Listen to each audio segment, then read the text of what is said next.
We are digesting a story of one of the people that were expelled from Uganda in 1972 by the government then led by Field Marshal Idd Amin Dada, and we are sharing a story of how it was. He has returned to the country after 52 years. So we want to get now his feel of Uganda and the stories he has had, plus the initiative of government of Uganda to try to welcome them back. His name is Dr. Manoj Joshi, and he's a retired medical professional. Doctor, welcome back from the break. Thank you. You said the initiative of welcoming people back after Idd Amin were not serious, and actually you explained it well because of the political situation, because actually all the governments that came up there, they were not as stable. Yes. Because after 1979 we had the Binaisa, the Professor Lule, then Obote to Lutua, Tito Kelo, all those governments. Some a few days, others. So not until 1986 when the NRM came. After some good time, they started welcoming people back. Yeah. Why did some of the members of the community, the Asian community, embrace the idea to return and others did not? The safety and security and stability was still an issue. But more importantly, the Asian community that had now settled in the UK had their own children, and the original people had grown older. So the reason for them to come back and uproot again and start a new life was not as interesting or as attractive to them, because they had settled in the UK with their children growing up and their grandchildren growing up, and they were quite happy. This is now what they knew as home. Yes, but I'm just giving you the background as to why there was not a mad rush to get back. So that was the scenario in the United Kingdom and maybe in other parts of the world. Those people who were reassured or were attracted to come back because of the changes that the new government had made and had a degree of stability and was showing commitment of improvement in the economic life, in the political life, in the trying to rebuild the country again, that enabled people to start to come back in a little drib and drab, so little in stream of people. And then when others started to see that things were working and the government was continuing to create stability and to create a right environment for people to come back, and also the government invited people from other countries to start supporting building the infrastructure, because they needed skill, they needed manpower, they needed expertise to restart the economy, and that is what led to a slow influx of people returning. And now the situation, the environment is so stable, so calm, so welcoming, and His Excellency the President, President Yusufari Museveni, has personally given his vision and leadership and commitment to welcome all the diaspora to invest, to live, to settle. And we attended the first inaugural convention, which gives clear indication where the country is heading. And that's why I have returned after 52 years to make sure that to be part of the move. Part of the move, to bring investment, to bring people back to Uganda, to enable it to prosper, because this is the greatest time and opportunity for the country to shine again. It's almost 40 years since the NRM government came, and the stability, one would say, has been here. Why are some people still skeptical of embracing the initiative to call them back? I think the political stability is there, has been going on. Yes. But the infrastructure, we need to have in order for people to invest their hard-earned money, to come and invest in a place, they need to make sure that their investment is safe, is secure, is repatriable. The incentives are there for people to invest the money. That taxation and other system, availability of finance is there. And then also the support mechanism. The government can only do so much. We need other support. So building of roads and railways and transportation system and education system, skilled workforce. All those things need to be in place, and it doesn't just happen overnight. Did you leave property in Uganda as a family? We left our property in Uganda, in Iganga, where my grandfather had initially started. Were they buildings or just land? There was buildings and land. Have you reclaimed it? No, we haven't reclaimed it. Why? Because I've heard of initiatives. There is a whole commission that is handling this to give back properties of people that were expelled by the government of that time. I think that's a very good initiative, and many people have taken advantage of that. Yes. Personally, and my family, we were just too busy and too concentrating in our own lives, and we were not focused on getting back here just to acquire property and a material part of our lives. We were not just interested in getting, we wanted to actually do something here, not just get our property or our resources and go back. We wanted, if we were to do that, we wanted to come and give something in return to the country that we'd left. Okay. So you are not about to go looking for that property? Well, we've been and seen where it is, and we want to try and establish our ownership of it, but whether we would actually take the ownership and acquire the wealth or the value of the property is still not decided, because as a family we have to decide that ourselves. You said during the expulsion you were 22? Yes. Yes, you're somebody that at least knew what was Yes, going on. yes. There are stories that actually the government of Uganda of that time paid all the Asian community. Whoever had property was paid. How true is it? I can't say whether it was completely true or not, but I don't think everybody's been paid. Because That when the expulsion came, people were given money on some accounts and things like that. Is there any story like that? no, I don't recall any correct stories like that. Okay. I don't recall. I've not come across anybody who said they got all their money back from the accounts or the properties that were sold or left.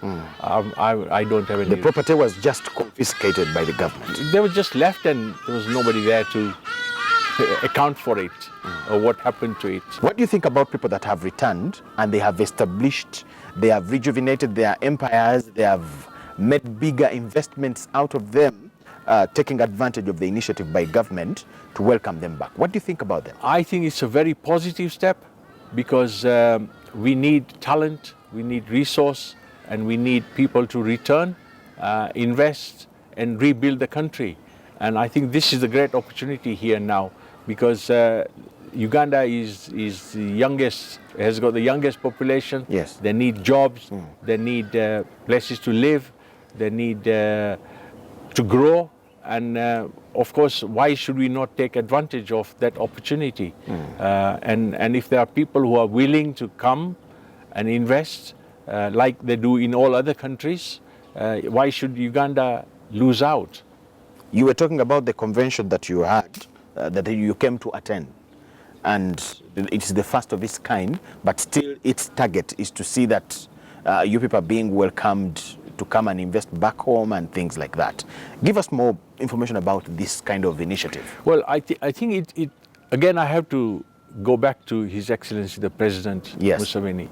He has given clear leadership and clear vision that the people of Uganda, the youngest population, has to have meaningful life opportunities to work, to prosper, and the best way to do it is to make sure that everybody is welcome, including the people who were expelled or who left Uganda for whatever reason, Yes. to come back, because they are Ugandans for and foremost, and they should be welcomed and they should be encouraged to invest their time, their energy, their intellect or their labor in whatever way.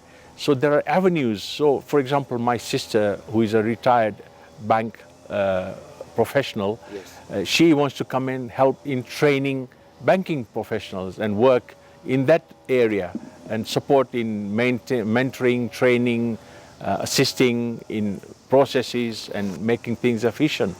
My niece, who is a doctor, she wants to come and help in supporting primary care, especially in diagnostics and in primary healthcare development, in prevention of various conditions and diseases, and also management of disease. Yes. I have interest outside of healthcare, where I want to support charitable organizations.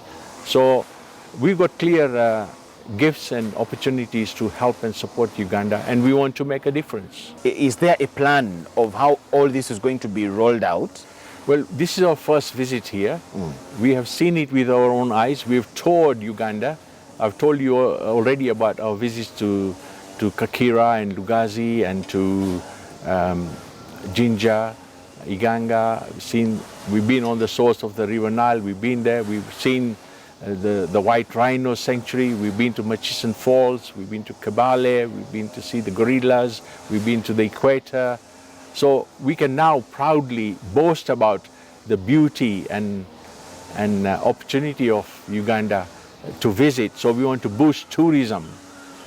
We want to encourage people to come and invest and use tourism as an anchor to invest in health, in education, in infrastructure. We got agriculture is a big avenue of growth where we want to harness that. So fresh fruit, pineapples and passion fruits and tea, coffee, all those things are very important. Okay. Where we need to create value, enhance value. What is your view of Uganda's economy currently? Based on the information you have gathered before even coming here and having now traversed the country for the time you've been around? Well, I think it's growing 7.5%, 8% per year, which is quite a big growth rate compared to the UK, for example. It's a negative growth for last 2 months. So the country is growing, and when there's growth, there is opportunity. And we need to not only just grow, but we need to accelerate the growth so that we can catch up lost ground. 52 years since when you left, what have you seen different, both in the negative or in the positive? Let's start with the positive. Yeah, I think positive is that the country is the same. The weather, the climate, the soil, the agriculture, all the opportunities are there in a big way. Additionally, we've had massive reserves of oil and gas discovered, which can create the country self-sufficient in energy. The population is growing, it's young, it's dynamic. We need to create more educational opportunities for them to train, to learn. So there are a lot of positives about the Uganda. The president and his team and the government is very committed, is stable. So I think the whole country is poised on a better future.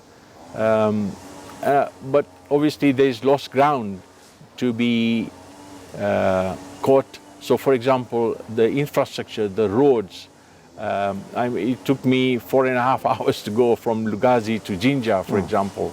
When we were touring around the different safari parks and different trekking for the gorillas, some of the roads are so bad that when people come from outside, they want to have a comfortable ride. We need to provide service stations where they can stop, where there's good, clean, hygiene place to rest and to refresh. We need to build all those things. So I think overall, I think Uganda, in my view, has no negatives. Do you have any connection with the Indian community, Indian Asian community that is now currently operating in Uganda? Yes, as I said, I've been and seen the Madhwani works in Kakira and the big growth and the enterprise that they have, which was established a long time ago, and they are now rebuilding that. We've been to Lugazi and seen that estate. Yesterday I met the owners of Lato milk products, Yes. the Ruparelia family. We know them. So I have met, and I also met a number of. What kind of information do they give you about how operations are, how their businesses are, and the kind of future they project in as far as Uganda is concerned? They have promoted Uganda very well. They have given a very positive message. They have encouraged people to come and invest and to participate in Uganda's recovery and continued growth. They are very positive, and I'm encouraged. I've seen the country myself. I've seen the opportunities. I've seen the determination of the whole government, everybody, all the ministers, permanent secretaries. They are all determined to make a difference and make Uganda great. The government that did the expulsion explained their actions, blaming the community of repatriation of wealth. Politics. So what do you look at, like, what's your view about that? I personally think that people were trying to rationalize and justify their actions of the past, blame some community or other community, or it's really down to if you want a country to run in a successful, stable way, you need to create environment in which businesses can thrive, which is less bureaucracy, less red tape, open, transparent government, taxation is favorable, availability of labor which is trained and skilled. Those are the factors that encourage investment and businesses to grow. Otherwise, people will go somewhere else where there are other opportunities. So you think that was just a funny justification of their actions? There was nothing like repatriation? I think so. I think so. I think that the government that expelled all the people, they did it for some political reasons, which was nothing to do with the people. It was just political and to gain their what we call legitimacy. Okay. But I don't think there was any genuine desire for repatriation of wealth or people to come in. The look of things have now broadened from now just Uganda to East Africa and now Africa. What is your view about that in terms of business and investment? I remember a situation where government is calling you people back. Well, I remember after the independence, there was a great cooperation. It was called the East African Community. Yes. And that was back, and governments in the countries are doing a lot to push it. Yes, and I think it's always good to collaborate. It's always good to coordinate, and it's always good to share good practice. And if we can make it easier for businesses to work cross-border without any extra tariffs or extra bureaucracy, it's always good. And then Uganda, East Africa, and Africa. Africa is a continent of immense wealth, immense resource, which in the past has been exploited to make other countries richer. And now the time has come where the ownership of the resource is taken for the benefit of the local population or the countries in which it is there, for them to benefit. So we want and all other countries do the same. So why should Africa not do the same? So Africa is rising, all the countries are rising, and we need to create political stability so that business can operate safely. Because businesses need stable environment in which to grow, in which to work.